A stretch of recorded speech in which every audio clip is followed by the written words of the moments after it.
So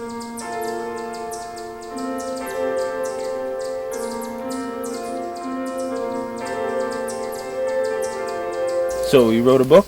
What's the title and what's it about? The title of it is Better to Be Broken. Just meaning that I found out in my life that I'm not 10 feet tall and bulletproof. Working on the C-130 proved that. With a cargo door falling on my head, it broke my back. I'm a T8 paraplegic in a wheelchair now. And over the years, God's been very gracious in allowing me to go around doing inspirational speaking, motivational speaking, working with other pastors, other people in wheelchairs. I went back to school, finished my degree in counseling, and so I do a lot of counseling with new injuries, and Wendy, as my caregiver, has been right there beside me through that, and because the other family members of somebody that's just been recently injured are devastated, probably more than the person that was injured. At least that's how I felt. Sure. And they want to talk to Wendy. Yeah. So whenever we go anywhere, it's like everybody wants to talk to Wendy, and I'm just laying there in bed sleeping. You're just the person. I'm just You're just the example. I'm the example. Well, let's talk about him. But and that was the goal in me writing the book, wasn't just to put what I went through in my injury, but now, like, okay, everybody has a cargo door in their life. Okay, mine was a literal cargo door. But you probably have one in your life. Maybe people can't see it. Yeah. But Christ can. Right. And you need to deal with it. Right. The accident happened in 1997. Okay. So I was 36, which is fairly young. Yeah. You know, I've been in a wheelchair now for 23 years. So what were your life and beliefs like before you met Christ? You're talking a long time ago. Apparently, yeah. I got saved when I was 10. I was raised in a Christian home with rather strict Christian values and strict parents making sure that I did what was expected of me. Who would you say was most influential in leading you to Christ when you were 10? Two of my Sunday school teachers that I had, Mrs. Mason and a Sue Credo. And they had different points of view on things, but you put them together and you came out with the right thing, kind of. But it was a pastor, Reverend Jowett. Yes, that sounds rather austere, so that's why I said Reverend Jowett. And anyway, when I was 10, I had a talk with him, and he's the one who asked me the questions kind of down the Romans Road track, and what I thought about everything and how I felt about Christ and where was Christ in my life. He didn't stop there. We went right into baptism. So within a month of that talk, I was baptized. Then the next week, took the right hand to fellowship and became a member of the church.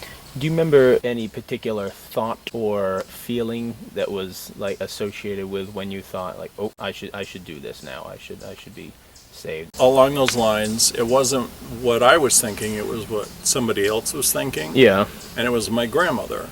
And she and I were talking, and I was down there, and I was just being a typical 10-year-old. It was right around that time frame. She always had Jehovah's Witnesses that would be down there bothering her. And she had one of their booklets laying there on the kitchen table. I picked that up and I asked her, I said, what's this?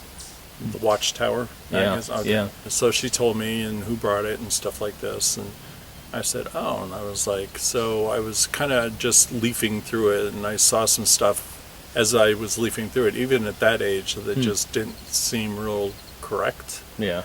And so I said, well, we're being taught something different. And then she started asking me questions, and it was funny because she seemed really interested in knowing what I knew that was different as a 9-year-old than what these women that were in their 60s probably coming in to talk to her. Sure. And then I remember the one question that she asked me, she said, you really, really believe what you're telling me, don't you? I said, yes, I do. Right. I said, that's the way it is, that's what I've been taught, and I really, really believe it. And then she started crying. And it just really hit me that it was like what I believe really meant something Matters. to somebody. Yeah. It matters, yeah. And not just to me, Yeah. but matters to other people what I believe too. How has your life since changed / how has God worked in your life since? I went through a really horrid junior high and high school time. Not just acting as unchristlike as I probably could, but just I hated those years. There was nothing I liked about junior high, high school, that age. But I kept thinking, how could I have felt so good at 10 years old and up to 6th grade when I got saved, and now in 7th grade up I feel so horrible. So I wrestled with that question a lot, and then I met Wendy when I was 19 and she was 16. So I had just gotten out of high school. Yeah. And Wendy's relationship with Christ, more Christ-like than mine at that time, she was a definite influence on me and where I wanted my life to go. And I knew I wanted my life to go with her, and that wasn't going to happen Yeah.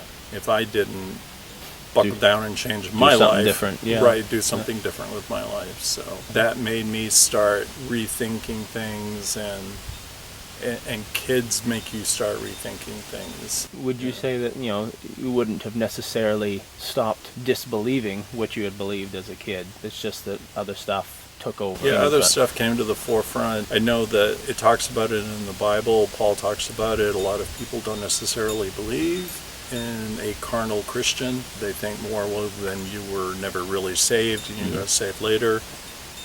Either way you look at it, I went from being something I didn't like to something that I liked better. Right. Okay. And Yeah. every jump or something, when something severe happens in your life, you change. Yeah. And that was me. It was like everything that severe happened along the way. The last, probably biggest one was when I had my injury, really changed me. Sure. You start digging deeper into your soul, your heart, your life with Christ. Is it like it should be? It's Right. like I realize now I could be in heaven at any minute. Yeah. And I want, when he's sitting across from me or standing across from me asking me questions, I want to have the right answers. Yeah. So It'd be a little more intimidating. yeah, that would be a lot more intimidating.